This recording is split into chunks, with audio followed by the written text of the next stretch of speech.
Bonjour, aujourd'hui on va voir rapidement l'affichage en plan des murs et le remplacement des surfaces. C'est-à-dire comment les murs vont être représentés en plan et comment faire pour remplacer les surfaces des murs. Donc rapidement,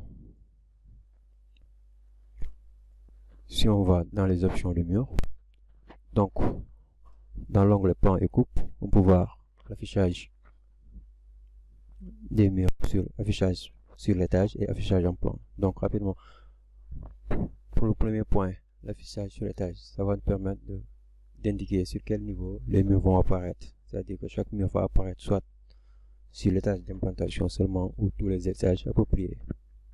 La différence étant que sur l'étage d'implantation, le mur ne sera visible que sur l'étage sur lequel il est dessiné. C'est-à-dire que ce mur, par exemple, est dessiné au rez-de-chaussée.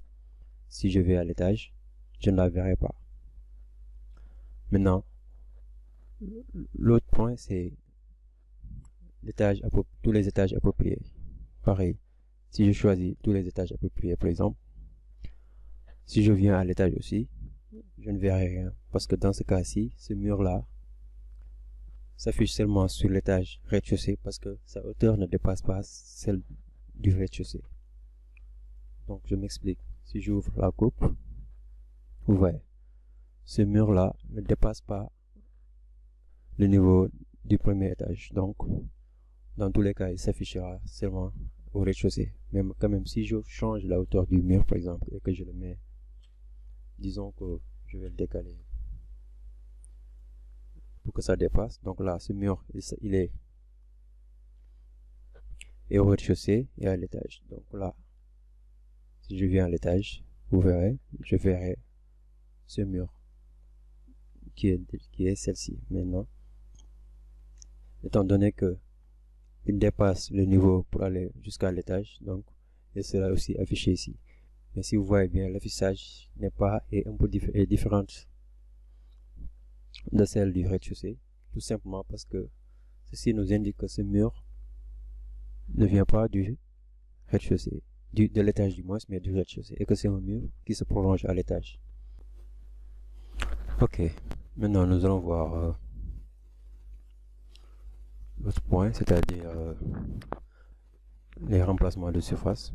Donc qu'est-ce que va nous servir le remplacement de surface? Donc nous avons le mur avec ses matériaux et si on observe bien, on voit que la finition du mur s'adapte aux matériaux. Donc là, je pense que si on vient regarder sur les options du mur, nous avons mur extérieur, revêtement et enduit. Et voilà, c'est l'enduit qu'on voit ici. Donc là, c'est l'enduit même du matériau. Maintenant, imaginons qu'on va mettre de la couleur, disons de la peinture sur le mur, qui est différent du matériau. Dans ce cas, on va utiliser le modèle pour l'affichage modèle pour gérer cela. Remplacement de surface du modèle. Donc rapidement, pour changer les murs, les surfaces, il suffit juste de sélectionner, venir choisir soit la surface intérieure, la surface centrale ou la surface extérieure. Du moins, la surface intérieure ici, la surface extérieure en haut. Disons que là, je vais mettre des couleurs assez visibles et différentes. Je mets du jaune à l'extérieur. Ensuite, à l'intérieur, je vais mettre rouge. Et là, disons bleu. Si je valide, vous voyez. Donc, le mur a trois couleurs, bleu, rouge et jaune.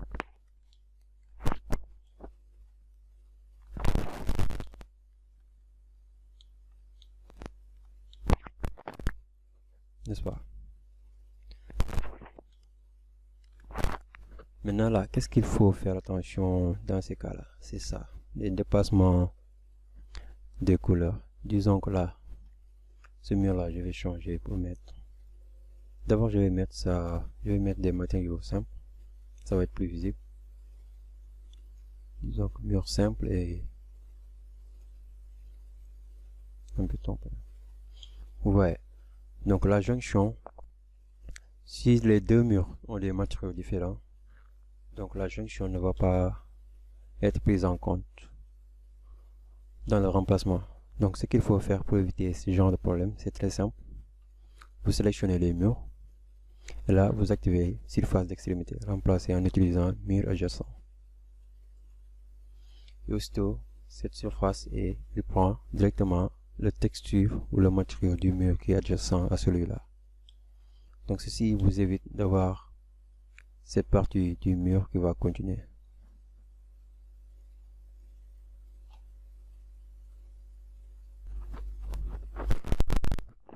Ensuite, l'autre option pour changer la couleur des murs, c'est l'outil peindre. L'outil peindre, c'est celui-là. Donc, surface. Non, excusez-moi. C'est celui-là. Ouais, peindre surface. Donc, là, ça va nous permettre de sélectionner un matériau et de le peindre directement sur le mur. Donc là, j'ai la liste des matériaux disponibles que j'ai chargé sur Archicad. Disons que je choisis carrelage, donc il suffit de cliquer. Ouais, le pinceau est activé. Là, je clique sur le mur que je veux peindre. Donc là, si je clique, je peins une seule fois. Maintenant, pour peindre plusieurs murs en même temps, je vais choisir un autre matériau. Il faut venir ici sur cette petite flèche et choisir celle-là. Donc là, peindre infini, c'est-à-dire mode infini, c'est-à-dire que je peux peindre sur plusieurs murs en même temps. Donc là, si je recommence et que je sélectionne maintenant, ouais, je peux continuer à peindre sur plusieurs surfaces. Donc c'est ça les deux manières de peindre un mur. Vous pouvez peindre à partir de cette option, peindre surface, ou bien vous pouvez sélectionner le mur et venir changer le matériau ici.